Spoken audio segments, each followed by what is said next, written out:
అన్ని బంగారు నగలపై ఇంకా 1% తగ్గింపు ఇద్దాం. వజ్రాభరణాలకు క్యారెట్ 5000 రూపీస్ తగ్గింపు ఇద్దాం. వెండిలో కూడా తగ్గింపు ఇద్దాం. మీ లలితలో బంగారం, వజ్రం, వెండి తగ్గింపు ధమాకా. మీకు ఏం కావాలంటే అది నేను అంతే అంతే 100%. ఓకే. సో ఎలాంటి క్వాలిటీస్ ఉన్న అబ్బాయి కావాలనుకుంటున్నారు? అసలు నాకు అబ్బాయే వద్దు, క్వాలిటీస్ ఎందుకు ఇంకా అబ్బాయే వద్దు. అబ్బాయే వద్దు. ఎందుకు అలా అంత వద్దు, గట్టిగా? నాకు అసేం వేసింది మగాల మీద. ఎందుకు అట్లా? అంటే నా ఫ్రెండ్స్ లో చూస్తూ ఉంటాను కదా, అందరూ ఒకరితో స్టాప్ అవ్వరు. సో మనం బుక్ లో పేజీలు అనమాట. సో ఒక పేజీ నేను అవ్వకూడదు అనుకుంటున్నాను. ఓకే. సో అబ్బాయిలను నమ్మరంటారు అస్సలు. ఆల్రెడీ ఫుల్ పగిలిపోయింది మనసు. సో నమ్మకం అనేది, ఫ్రెండ్స్ ఉన్నారు, అబ్బాయిలు ఫ్రెండ్స్ ఉన్నారు కానీ బాయ్ ఫ్రెండ్ లేడు. అంత గట్టిగా చెప్తున్నారంటే ఏమైంది అసలు? బ్రేక్ అయింది అంటే లవ్ మ్యారేజ్ చేసుకున్నాను. సో దూరం నుంచి ప్రేమ చాలా చాలా చాలా బాగుంది. దగ్గరికి వెళ్ళిన తర్వాత అది ఎంతంటే అందరూ అంటారు కదా పగిలిపోయిన గాజు అది ఇది అని చెప్పి, దానికి మించి అన్నమాట. ఓకే. ప్రేమ వరకు బాగుంటుంది రిలేషను, పెళ్లిగాడికి వచ్చినట్టుగా అది టార్చర్ అయిపోతుంది అనమాట. ఎక్స్పీరియన్స్ తో చెప్తున్నారు? ఎక్స్పీరియన్స్ కాదు, ముదిరిపోయి చెప్తున్నాను అందులో. So I was almost 4 years నా రిలేషన్. 4 years relation. 4 years రిలేషన్లో చాలా చాలా చాలా చాలా చాలా పడి సూసైడ్ వరకు వెళ్ళి, ఓకే ఇంకొద్దు అమ్మ మగవాళ్ళు అంతా ఇలానే ఉంటారు అన్న ఒక పిచ్చి భ్రమతో ఫుల్ ఫిక్స్ అయిపోయాను. ఓకే. ఏం జరిగింది బ్రేకప్ కావడానికి రీజన్? బ్రేకప్ అంటే అదే అంటున్నాను, ప్రేమలో ఉండేటప్పుడు యాక్చువల్గా ఏంటంటే దట్స్ కాల్ నాట్ లవ్ అని కూడా నేను అన్నాను. అదొక అట్రాక్షన్ అనమాట. వాళ్ళు మనకి అది ఫస్ట్లో కేరింగ్లా ఉంటుంది. ఆఫ్టర్ పోను పోను పోను ఏంటి ఎవరితో మాట్లాడనీయట్లేదు, ఫ్రెండ్స్ని కలవనీయట్లేదు బయటకు. దట్టు ఇండస్ట్రీ అమ్మాయిలకి 90% వరకు పెళ్ళిళ్ళే వేస్ట్ అని నేనంట. ఇండస్ట్రీలోకి వచ్చాము అంటే ఒక ముద్ర వేసేస్తారు మనకి. సో అది ఎంత కరెక్ట్గా ఉన్నా, ఎంత తిరిగిపోతాలకి అంతే వేస్తారు, తిరగలేని వాళ్ళకి కూడా అదే ముద్ర ఉంటుంది. సో సినిమా అనేసరికి వాడితో ఉండొచ్చావా, వీడితో ఉండొచ్చావా, అక్కడ చేతులేసి పట్టుకుంటారు, ఇక్కడ చేతులేసి పట్టుకుంటారు అని దట్స్ కాల్ యాక్టింగ్ అని అంటే టచ్ అయితే అవుతుంది కదా. సో అప్పుడు టచ్ అయినట్టు ఏం ఫీల్స్ రావా, వచ్చినప్పుడు ఏం చేస్తావు అంటే ఇట్లాంటి మెంటల్ టార్చర్ అనమాట లేకుండా. అలాంటివి మీరు అనుభవించారు? అనుభవించారు. First I was starting my life in modelling. Okay. చూస్తేనే అర్థం. ఫస్ట్ లో మోడల్ అనమాట. సో ఆ మోడలింగ్ పోను కొన్నాళ్ళు స్టాప్ చేసేసాను అనమాట, మా బ్రదర్ వద్దన్నారని. తర్వాత నేను మూవీస్లో ఫస్ట్ నేను దూరదర్శన్ సీరియల్ చేసా. ఓకే. దూరదర్శన్ ఫస్ట్ 10 years అవుతుంది ఇండస్ట్రీకి వచ్చి. 10 years. సో ఏవేవి చేశారు అందులో? ఫస్ట్ నేను సీరియల్ చేశాను, తర్వాత మా టీవీలో, ఈ టీవీలో అత్తారింటికి దారిది అని ఆల్మోస్ట్ ఒక 1 year దాకా చేశాను ఆ సీరియల్. ఓకే. నేను శిరీష, బెంగళూరు ఒక అమ్మాయి చేసేది, ఆల్మోస్ట్ నాలానే ఉంటుంది తను, నేను ఒకలానే ఉంటాం. తను మెయిన్ లీడు, నేను సపోర్టింగ్ రోల్ అనమాట అందులో, ఒక విలన్కి వైఫ్. ఓకే. అందులో సో సీరియల్స్ చేశారు, మూవీస్ చేశారు? సీరియల్స్, మూవీస్, కొన్ని యాడ్స్ కూడా చేశాను. ఒక మిర్చి యాడ్ ఒకటి చేశాను, ఇప్పుడు కాదు 2016లో. మిర్చి తిన్నారా? ఇట్లా అలా తినలేదు, తింటే ఎలా ఉండను మీ మీద మండిపోతాను. కారం అదే మిర్చి అంటే ఎలా చేస్తారు? మిర్చి పౌడర్ యాడ్. పౌడర్ యాడా? సో వేసుకునే పౌడర్? తినే పౌడరే. తినే పౌడరే. సో చాలా బాగుంటుంది అని చెప్పి చెప్పినట్టున్నారు. ఓకే. అంటే మిర్చి కూడా నాలా హాట్ గా ఉంటదని బాగుంటది అని చెప్పా. సో దగ్గర పోతే తెలుస్తుంది హాట్ అంతే, స్వీట్ అనేది. అవును. ఇంకోటి మంచిగా కొనసాగుతున్న మీ లైఫ్ లో కోవిడ్ అంటే ప్రతి ఒక్కరికి అనేది ఒక భూతం. అలాంటి మీ లైఫ్ టోటలీ చేంజ్ అయిపోయినట్టు మాకైతే ఉన్న సమాచారం. అవును అవును. అసలు అంటే ఇట్లా ఉన్నది ఉల్టా అయిపోయింది అనమాట. చక్కగా మంచి మెయింటెనెన్స్ అంటే ఒక టైం టేబుల్ అంటూ ఉండేది అనమాట. ఈ టైంకి లేవాలి, ఈ టైం చేయాలి. ఈ టైంలో ఏంటంటే తినటం, పడుకోవటం, నో ఎక్సర్సైజ్ ఏమి అంటే ఒక లేజీ అని కాదు, యూజువల్గా కొలాప్స్ అయిపోయిందని చెప్పొచ్చు. అందరికీ హోప్ పోయింది. అంటే మనం బ్రతికుంటామో లేదో అనేది గ్యారంటీ. బ్యూటీ పక్కన పెడితే, మెయింటెనెన్స్ పక్కన పెడితే, బాడీ మెయింటెనెన్స్ ఇవన్నీ పక్కన పెడితే అసలు నువ్వు బ్రతికుంటావా లేదా అనేదే అందరు ఇలా చేత్తో పట్టుకొని కూర్చున్నారు గుండెలు ఆ టైంలో. సో అక్కడి నుంచి ఇట్లా చెప్తానే ఇలా ఉన్న లైఫ్ ఇలా ఉల్టా తిరిగిపోయింది అనమాట. ఎట్లా అంటే షేప్ అవుట్ అయిపోయింది. నన్ను నేను చూసుకొని మిర్రర్లో అసహ్యం పడిన రోజులు కూడా ఉన్నాయి, నేను అసహించుకున్న రోజులు ఉన్నాయి నావి. ఏంటి ఇట్లా అయిపోయింది, ఇలా అయిపోతున్నాను ఏంటంటే ఆఫ్టర్ మళ్ళీ again start my career after 2 years. 2022 ఎండింగ్లో మళ్ళీ స్టార్ట్ చేశా. ఓకే. 19 ఎండింగ్లో ఆగింది, 2022. ఈ 2 years కూడా ఎట్లా వెళ్ళిపోయినాయి కూడా నా డేస్ నాకు తెలియదు అసలు.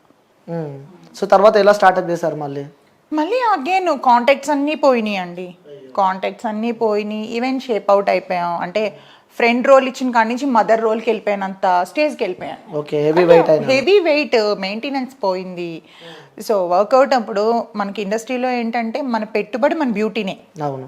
సో అదే లేకపోతే ఎవరిస్తారు మీకు ఆఫరు? దట్టు ఈరోజు చాలా కాంపిటీషన్తో కూడుకున్న ఫీల్డ్ ఇది. అవును. సో ఈ ఫీల్డ్లోని బాగా మనం మింగిల్ అవ్వి 10 మందితోని ఫస్ట్ ఆఫ్ ఆల్ పిఆర్ బాగుండాలి, మనకి పిఆర్ బాగుండాలి అండ్ అందరితో కూడా మనం మంచిగా మింగిల్ అవ్వాలి. సో ఇవన్నీ జరగాలి అని అంటే ఫస్ట్ ఆఫ్ ఆల్ ఎవరిని కలవడానికి ఒకరినొకరిని కలవడానికి ఆప్షన్ లేదు. సో మనం వన్స్ రోజు కాంటాక్ట్లో ఉండి టచ్లో ఉంటేనే మనకి ఎవరైనా ఆఫర్ ఇచ్చేది. సో మనం ఫేడ్ అవుట్ అయిపోతే ఎవరు కూడా పిలిచిందమ్మా అని ఆఫర్ ఇవ్వరు. సో ఎందుకంటే చాలా మంది ఉన్నారు మనకంటే బెటర్గా 100 times బెటర్గా ఉన్న వాళ్ళు చాలా మంది ఉన్నారు. సో వెతుక్కొని ఇవ్వాల్సిన అవసరం లేదు. సో అట్లాగా మొత్తం 2 years వేస్ట్ అయిపోయింది. అగైన్ మళ్ళీ స్టార్ట్ చేసి ఇప్పుడు మళ్ళీ వస్తున్నాయి. ఓకే, మళ్ళీ వస్తున్నారు, మళ్ళీ ఎంటర్ అయినా. యా. ఆ 2 years మీకు ఏం నేర్పించింది? ఆ టైంలో ఏం నేర్పించింది అని అంటే ఎక్కడో ఏదో చిన్న పుణ్యం చేసాం బతుకున్నాం అనిపించింది.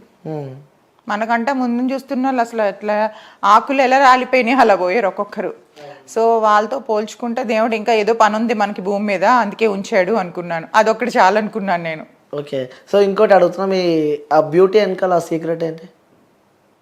ఏంటి అంటే మంచిగా వర్కౌట్ చేస్తాను, జిమ్కి వెళ్తాను, మంచిగా నన్ను నేను ప్రేమించుకుంటానండి ఫస్ట్. అందుకే వేరే వాళ్ళపైన ప్రేమ తగ్గింది. అలా అని కాదు, నన్ను నేను ప్రేమించుకుంటేనే నాలంటి వాళ్ళు మీరు ప్రేమిస్తారు. అవును, ప్రేమిస్తూనే ఉన్నాను. అంటే మీరే కాదు అందరూ ప్రేమిస్తారు. నన్ను నేను ప్రేమించుకోకపోతే మీరు ఎవరు ప్రేమించడానికి ఆప్షనే ఉండదు.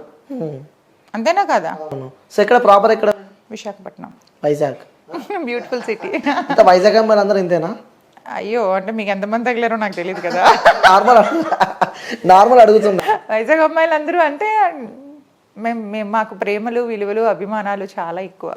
వైజాగ్ అమ్మాయిలకి అందం కూడా ఎక్కువే అంటారు అందరూ. అది మేము చెప్పుకోకూడదు, మీరు చెప్పాలి. అలాంటి వాళ్ళు చెప్పాలి, చూసేవాళ్ళు. సో ఎంతమంది ప్రపోజ్ చేశారు మీకు? నాకు ఇప్పటికే వస్తూనే ఉంటాయండి, మ్యారేజ్ ప్రపోజల్స్ కూడా వస్తూ ఉంటాయి. నాకు పెళ్లి చేసుకుంటాను, లైఫ్ ఇస్తానంట, ఇస్తావు కొంతకాలమే ఆ పాపని సోది అంతే. అంటే మనసులో అనుకుంటాను, అవునా నాకు పెళ్లి మీద ఇంట్రెస్ట్ లేదు. ఉన్నాయి ప్రపోజల్స్, ఇప్పటికీ ఉన్నాయి మ్యారేజ్ ప్రపోజల్స్. యాక్సెప్ట్ చేయాలంటే 100% చేయండి. మీరు ఇంకో 10 years పోయిన తర్వాత నేను బ్రతుకుంటే కలిస్తే ఇదే మాట చెప్తాను నేను. అప్పుడు కూడా నేను సింగిల్గానే ఉంటాను. ఓకే, న్యూస్తలేమండి ఇప్పుడు చేసుకుని అంటారు, మళ్ళీ తర్వాత లేదండి. అంటే చేసుకోవడంలోనే ఎట్లా ఉంటుంది అంటే మాటలు వేరు చేతులు వేరు. ఒక్కసారి అంటే ఫేస్ చేయడం ఎక్స్పీరియన్స్ వేరు. నేను ఫెడప్ అయిపోయాను. ఫెడప్ అయిపోయిన వాళ్ళని మనం మార్చడం కష్టం. ఆర్జీవి గారిని మార్చగలమా మనం? సేమ్ నేచర్ లైక్ మీ. ఆర్జీవిని ఫాలో అవుతున్నావు అయితే? ఫాలో అవ్వట్లేదు నేను. అంటే ఒకదానికి స్ట్రాంగ్ గా ఫిక్స్ అయితే అది ఎవరి తరం కూడా కాదు, దేవుడి తరం కూడా కాదు మార్చడం. అవును. సో ఇంకోటి, మీరు ఓకే అంటే ఒకటి చెప్తాం అనుకుంటున్నాను నేను. చెప్పండి. మీరు ముందు చెప్పండి దాని తర్వాత. ఓకేనే చెప్పండి. నేను ఏం చెప్పినా ఓకే అంటావు. నేను అడిగిన దానికి 2 యాడ్ చేస్తావు, నేనేం చెప్పినా దానికి 2 యాడ్ చేస్తానన్నదని మీరు అడిగే క్వశ్చన్ బట్టి ఉంటుంది. నార్మల్గా యాడ్ చేయాలి మీరు అంటున్నా. చేద్దాం. చేస్తారు కదా నిజంగా? చేయకుంటే మీరు అడిగే దాన్ని బట్టి ఉంటుంది ఏం చేయాలో వద్దా అని. అడగకూడదు ఆల్రెడీ నచ్చదు మీకు, ఎందుకంటే మీరు మీతో మాట్లాడుతున్నా కాబట్టి. సో ఇంట్రెస్ట్ లేదని చెప్పి అర్థమైంది. కానీ మీ ఉన్న ఈ లైఫ్లో ఇంకొంచెం మీ లైఫ్ని ఇంకొంచెం హ్యాపీగా తీసుకోబోదాం అనుకుంటున్నా. హ్యాపీగా నేనున్న దాంట్లో ఇప్పుడు హ్యాపీగా ఉన్నాను నేను. ఇంకొక తోడైతే కూడా ఇంకొంచెం బాగుంటుంది. వద్దండి, అన్ని విధాలుగా క్రియేట్ అవుతాయి తప్ప అది తోడులా ఉండదు. తర్వాత మెంటల్ టార్చర్ లా ఉంటది. అది అందరు లాంటి వాడిని కాదు నేను. అందరూ ఒక్కటే. అలా ఎలా చెక్ చేస్తారు అందరూ ఒకటే అని? మీరు దేని మీద రాసిమ్మంటే దాని మీద బాండ్ పేపర్ మీద రాసి సంతకం పెట్టిస్తా. అందరూ ఒకటే. అందరూ ఒకటే అంటాం. సో మేమైతే ఒకటి కాదు. సో బాండ్ పేపర్ మీద రాసిస్తాను. సో నేను కూడా మీకోసం వెయిట్ చేస్తా. కానీ ప్రపోజ్ చేయాలి కదా మిమ్మల్ని. అయ్యో, ఇలా హైట్ కి మీరు మ్యాచ్ కారు. హైట్ తో సంబంధం ఏంది, మనసుతో సంబంధం. అంతేనా? మనసులు నాకు వద్దు, హైట్ కావాలా? హైట్ కూడా వద్దు. హైట్ మనసులు మ్యాచ్ చేయడానికి అని చెప్తున్నా. నేను ఎవరిని యాక్సెప్ట్ చేసే మూమెంట్ అంటారు కదా ప్రేమ గుడ్డిది అని చెప్పి. నా దృష్టిలో గుడ్డిది, కుంటిది, మోగుది, చెవుడిది కూడా. సో ఆ ప్రేమని మీలో పంచుకుందాం అనుకుంటున్నా నేను. వద్దండి అలాంటి సాహసాలు ఎందుకు గానీ. అంటే వెయిట్ చేస్తా మీకోసం. ప్రపోజ్ చేసేవాడిని వద్దంటే ఎప్పుడైనా తర్వాత మైండ్ మారుతుందేమో. లేదు, ఫిక్స్ అయినా నేను. మీరు ఫిక్స్ అవ్వండి, నేను అవ్వలేదుగా. వెయిట్ చేస్తా మీకోసం. వద్దు, నేను వెయిట్ చేస్తాను. ప్రపోజ్ చేస్తే మాకున్న హక్కు అది. అది యాక్సెప్ట్ చేస్తారా చేయరా అది మీ ఇష్టం ఇష్టం. వచ్చినట్టు మీరు ప్రవర్తించవచ్చు, నా ఇష్టం వచ్చినట్టు నేను ప్రవర్తించవచ్చు. సో మీకు చేయాలనుకుంటే మీరు చేయండి, యాక్సెప్ట్ చేయాలి వద్దని అనుకున్నది నా ఇష్టం అది. ఓకే సో వియాస్ నేనైతే ప్రపోజ్ చేస్తున్నా. సో నాకు తెలిసి యాక్సెప్ట్ చేస్తుంది, తను చాలా మంచిది అబ్బా, యాక్సెప్ట్ చేస్తుంది. నా మంచితనం కూడా మీరే చెప్పేస్తారు.